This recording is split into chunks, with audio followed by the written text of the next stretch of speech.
When you started with the guys, did it immediately work, or how long does it take to kind of feel like a band with the new guys? It clicked immediately, otherwise they wouldn't be playing in the band, you know. We were lucky that we picked the right people right away, you know. We didn't audition a lot of people. But you did have some auditions. We tried out another couple of people, but that just gave us some perspective to realise how good the other guys were. Because these guys were the first ones we thought of, but then we tried other people out just so we could compare. Only like literally one other drummer and one other guitar player. And we should have just gone with our gut reaction, which was these guys anyway. So.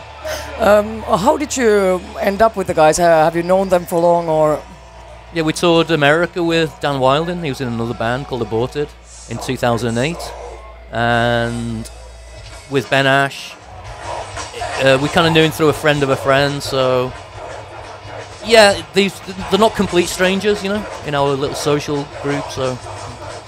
There's a lot of bands that have been doing albums for 20, 30 years, and many of them say that it's not worth it anymore to do some new albums. Just release song one there and the other next year. Do you still think that there is a point of just doing albums?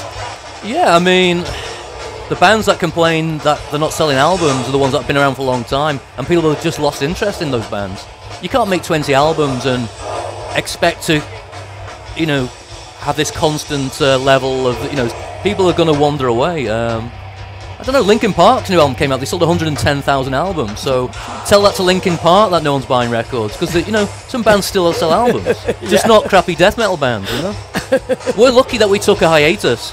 So there's a lot of interest in what we're doing, and we've got a sort of comeback. We're selling almost as many albums as we did 20 years ago.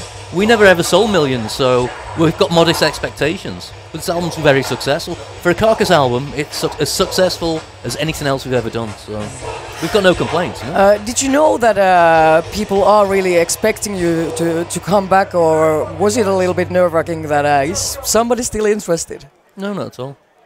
I mean, ultimately, we did it for ourselves, very selfish reasons, and luckily, other people get to enjoy what we did to satisfy our own egos, you know. So. Asenne on rock. Radio Rock.